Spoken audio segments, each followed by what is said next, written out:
മഞ്ജു, ശ്രീദേവി ഇവിടെ ഇല്ല, അപ്പുറത്താണ്. ഞാൻ ചേട്ടനെ കാണാൻ വന്നതാ.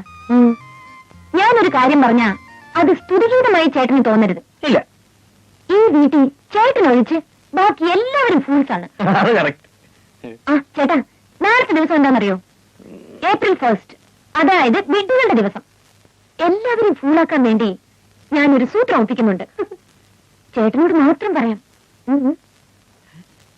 നാളെ ടെറസിൽ ഈ വീട്ടിലെ എല്ലാവരും വരും. അവര് ഫൂളാകുന്ന കാണാൻ ചേട്ടൻ ആരെയും അറിയിക്കാതെ ടെറസിൽ വരണം. രാവിലെ കൃത്യം 10 മണിക്ക്.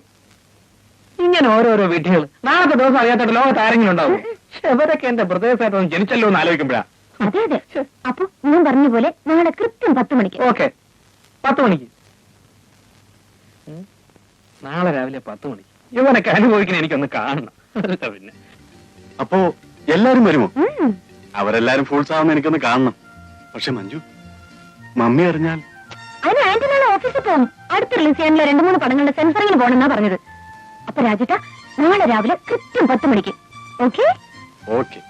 ഇല്ലില്ല, ഞാനിത് ഒരിക്കലും വിശ്വസിക്കില്ല. എന്നെ പറ്റിക്കാൻ നോക്കണ്ട. എനിക്ക് അപ്പോഴേ അറിയാം ഞാൻ പറഞ്ഞ രവി വിശ്വസിക്കില്ലെന്ന്. എന്നാലും പറയാമെന്ന് കരുതി. കാരണം നമ്മൾ രണ്ടുപേരും ഒന്നല്ലേ. ഈ വീട്ടിൽ ഇത്ര ഇന്റലിജന്റും ഹാൻഡ്സം ആയിട്ടുള്ള ഒരാൾ രവി മാത്രമേ ഉള്ളൂ. അതുകൊണ്ടാണല്ലോ ഞാൻ വനയിൽ വീണുപോയത്. Thanks for your compliment. അപ്പൊ നാളെ രാവിലെ 10 മണിക്ക് എല്ലാവരും ടെറസിൽ വരും. വരുമല്ലോ? തീർച്ചയായും. ചേടാ, എന്റെ മക്കളെല്ലാം ഇത്രയും മണ്ടന്മാരായി പോയല്ലോ. ഞാൻ ഇവരെ ഇത്രയും കാശ് ചെലവാക്കി പഠിപ്പിച്ചിട്ട് എന്തുവാണ് പ്രയോജനം? ഒരു ശകലം കോമൺ സെൻസ് ഇല്ലാതായി പോയല്ലോ. അങ്കിൾ, ഞാൻ പറഞ്ഞതുപോലെ നാളെ 10 മണിക്ക് എത്തണം. ചേച്ചി, കാര്യമൊക്കെ കൊള്ളാം. മമ്മി അറിഞ്ഞാൽ സ്ഥിതി എന്താണെന്ന് അറിയാല്ലേ. അവസാനം ചേച്ചിയും കൂടെ കാലു മാറി കഴിഞ്ഞാൽ പിന്നെ എന്റെ അഡ്രസ് പോലും കാണൂല. ഒന്നും സംഭവിക്കില്ല. ഡാൻസ് പഠിപ്പിക്കാനെന്ന് പറഞ്ഞോണ്ടാ ഞാൻ കൂടി നിൽക്കുന്നത്. നിന്റെ ഒരു ഡാൻസ് എന്നെ മമ്മൂട്ടിയായി തരാന്ന് പറഞ്ഞ ഒരു കാര്യം നടന്നില്ല. രണ്ടുപേരുടെ കാര്യം ഞാൻ ഏറ്റു. പക്ഷെ നാളത്തെ കാര്യം ഒരു കുഞ്ഞു പോലെ അറിഞ്ഞു പോരുത്. ചേച്ചേ,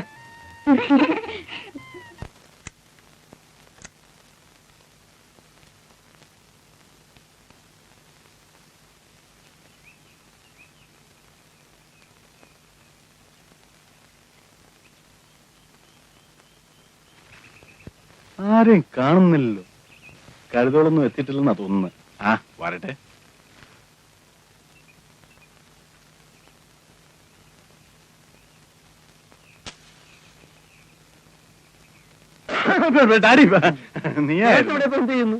ഞാൻ കാലത്തെ ഒരല്പ കാറ്റുവെള്ളം വന്നാ. രാവിലെ ഇത്തിരി കാറ്റുള്ളത് നല്ലതാ. അല്ല, നീ എന്തിനാ ഇങ്ങോട്ട് വന്നത്? ഞാനിപ്പോ ഇങ്ങനെ. എന്താ രണ്ടുപേരും ഇവിടെ? നീ ഇവിടെ ഇപ്പൊ എന്തിനു വന്നു? ഞാൻ കുറെ ദിവസം ടെറസിന്റെ മുകളിലേക്ക് വന്നിട്ട് ചുമ്മാ ഇവിടെയൊക്കെ എങ്ങനെയുണ്ടെന്ന് നോക്കാൻ വേണ്ടി വന്നതാ.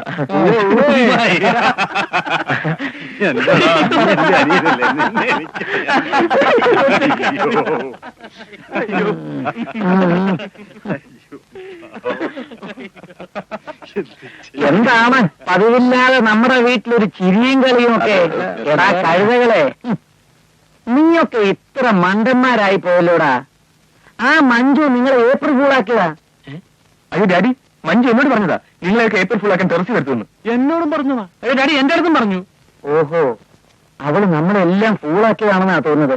ഏതായാലും നമ്മൾ ഫൂളായവർ അവൾ അറിയുന്നതിന് മുമ്പ് നമുക്ക് വേഗം സ്ഥലം വിടണ്ട. Your attention please.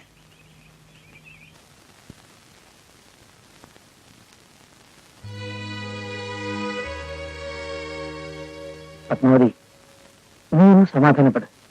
നമ്മുടെ മക്കൾ ചിരിച്ച് സന്തോഷമായി കഴിയുന്നത് നിനക്കിഷ്ടമല്ലേ? ഞാൻ ഒന്നും പറയുന്നില്ല. എല്ലാം നിങ്ങളുടെ ഇഷ്ടം പോലെ ചെയ്തോളൂ. ഈ വീടിനെ ഒരു ഹോട്ടലോ നൃത്തശാലയോ ആക്കി മാറ്റാനാണ് നിങ്ങളുടെ ഭാവമെങ്കിൽ അതും ആയിക്കോട്ടെ. നിങ്ങളുടെ ചിട്ടകളും ശീലങ്ങളും നിന്നെ അടിച്ചേൽപ്പിക്കാൻ ഞാൻ ഉദ്ദേശിക്കുന്നില്ല. പത്മാവതി, ഞാൻ പറയുന്നൊന്ന് കേൾക്കാം. വേണ്ട, നിങ്ങൾ ഒന്നും പറയണ്ട. ശരി, നീ നിന്റെ ഇഷ്ടം പോലെ ചെയ്യാം.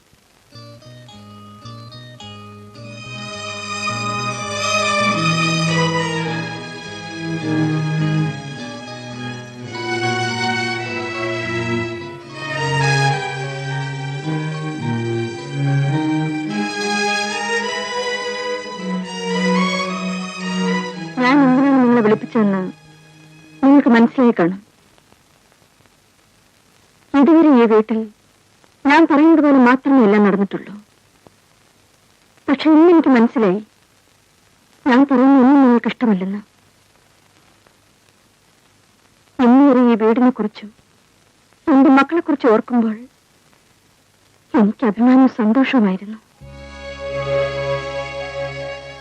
പക്ഷെ ഇന്നെല്ലാം നഷ്ടപ്പെട്ടു.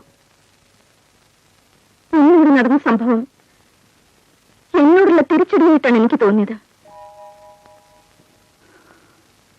എന്നെ അനുസരിക്കാൻ നിങ്ങൾക്ക് ആർക്കും ഇഷ്ടമില്ലെങ്കിൽ അതിന്റെ മുഖത്ത് നോക്കി പറയാമായിരുന്നല്ലോ. അതിന് പകരം ഞാനില്ലാത്തപ്പോൾ നമ്മുടെ വീട് ഇത്ര അടുക്കും ചിട്ടയോടും കൂടി കൊണ്ടുപോകാൻ കഴിഞ്ഞത് എന്റെ ഒരാളുടെ കഴിവുകൊണ്ട് മാത്രമാണ്. ഞാൻ ഇത്രയും കർശനമായിരുന്നില്ലെങ്കിൽ രോഗിയായി നിങ്ങളുടെ അച്ഛൻ ജീവിച്ചിരിക്കില്ലായിരുന്നു. നിങ്ങൾ രണ്ടുപേരും സദാസമയം ക്ലബും ചീട്ടുകളുമായി ജീവിതം നശിപ്പിക്കുമായിരുന്നു. നീ ഒരു ഡോക്ടർ ആവില്ലായിരുന്നു. ദാ ഇവൻ പഠിപ്പ് നിർത്തി സിനിമാ ഭ്രാന്ത് പിടിച്ച് എവിടെയെങ്കിലും അലിഞ്ഞു തിരിയുമായിരുന്നു. ഞാനിങ്ങനെ കടുംപിടുത്തം പിടിച്ചതുകൊണ്ടാ കൃത്യസമയത്ത് ഭക്ഷണം കഴിക്കാനെങ്കിലും നിങ്ങൾ എല്ലാവരും ആ ഡൈനിങ് ടേബിളിലോട്ട് വന്നിരുന്നത്. അതൊക്കെ നമ്മുടെ കുടുംബത്തിന് നന്ദിക്ക് വേണ്ടി മാത്രമായിരുന്നില്ലേ? പക്ഷെ നിങ്ങൾക്ക് തോന്നിയത് അതെല്ലാം ഒരു അടിമത്തമായിട്ടാണ്. ഇനി നിങ്ങൾക്ക് നിങ്ങളുടെ ഇഷ്ടം പോലെ ജീവിക്കാം. മമ്മി, ഞങ്ങൾ എന്തെങ്കിലും തെറ്റ് ചെയ്തിട്ടുണ്ടെങ്കിൽ ഞങ്ങളോട് ക്ഷമിക്കണം. എനിക്കൊന്നും കേൾക്കണ്ട. മറ്റന്നാൾ നിങ്ങളുടെ അമ്മാവിന്റെ മകൻ ജയദേവന്റെ വിവാഹമാണ്. ഞാൻ പറഞ്ഞിട്ട് ടിക്കറ്റ് ബുക്ക് ചെയ്തത്. നിങ്ങൾക്ക് ഇഷ്ടമുണ്ടെങ്കിൽ പോകാം, പോകാതിരിക്കാം.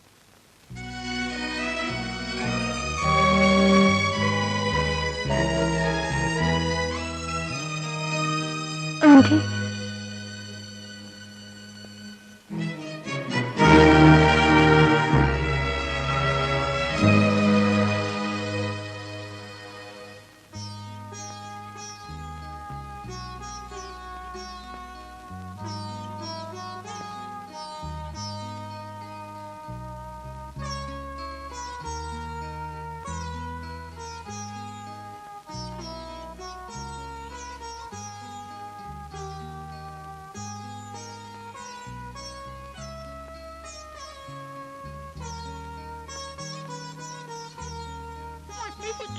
മോളോട് ദേഷ്യാണോ?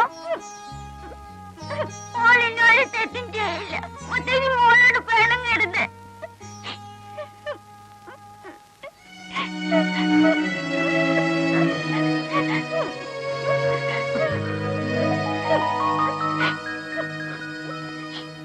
വിഷമിക്കാതിരിക്കും മഞ്ജു, എല്ലാം ശരിയാകും.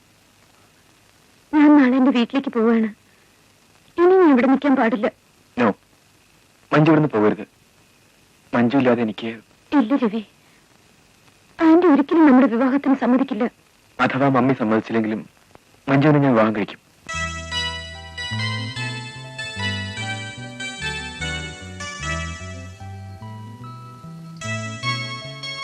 നാളെ ഞങ്ങളെല്ലാം അമ്മാവന്റെ മകന്റെ വിവാഹത്തിന് കണ്ണൂർക്ക് പോവുകയാണ്.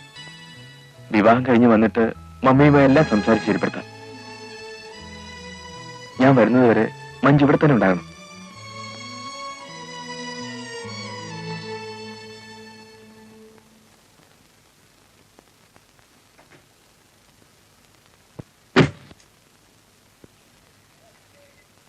വരട്ടെ ഡാഡി.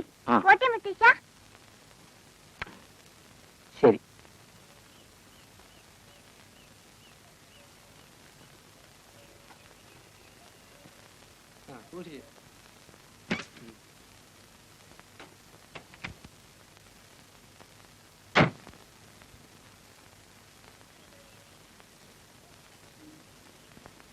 പോയിട്ട് വരട്ടെ ഡാഡി. പോയിട്ട് വരട്ടെ. വരട്ടെ ഡാഡി. ശരി, പോയിട്ട് വരൂ.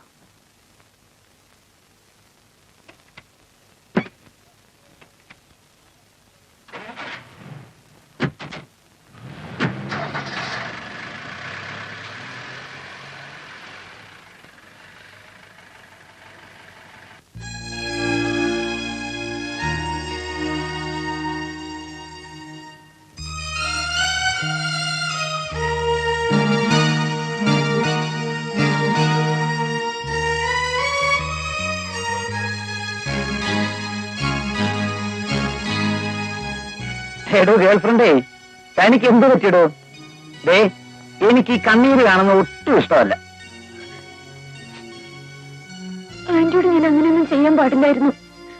അതുകൊണ്ടാണ് അവരെ യാത്ര അയക്കാൻ പോലും ആന്റി വരാതിരുന്നത്. മോളൊന്നും വിഷമിക്കണ്ട. മോളൊരു കാര്യം ചെയ്യും, മോൾ ആന്റിയുടെ അടുത്ത് ചെന്ന് നിന്റെ മധുരമുള്ള സ്വരത്തിൽ ഒരു 2 ഡയലോഗ് ആക്കിയാൽ മതി, എല്ലാം ശരിയാവും.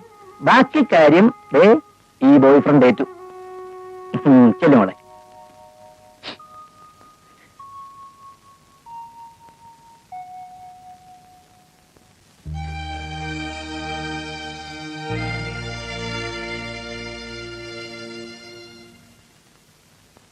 ആന്റി,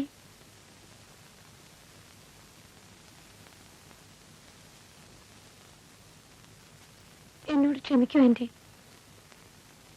ഇന്നലെ നടന്ന സംഭവങ്ങൾക്കെല്ലാം കാരണക്കാരി ഞാനാണ്. ഈ വീട്ടിൽ എന്ത് നടന്നാലും അതിനുള്ള ഉത്തരവാദി ഞാനും ഈ വീട്ടിലുള്ളവരും മാത്രമാണ്. അതിഥികളായി വരുന്നവർക്ക് ഈ വീട്ടിൽ ഒന്നും ചെയ്യാൻ കഴിയില്ല. അതിന് ഞാനത് സമ്മതിക്കുന്നില്ല.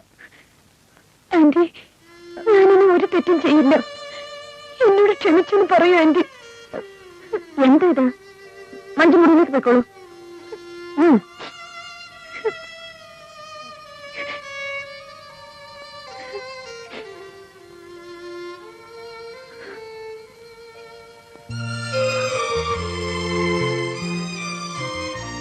മക്കളൊക്കെ പോയപ്പോ വീട് ഉറങ്ങിയതുപോലെ ആയി അല്ലേ പത്മാവതി?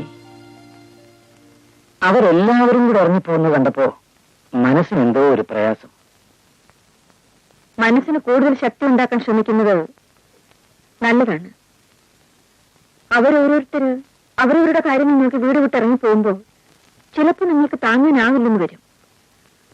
നീ എന്താ പത്മാവതി പറയുന്നത്?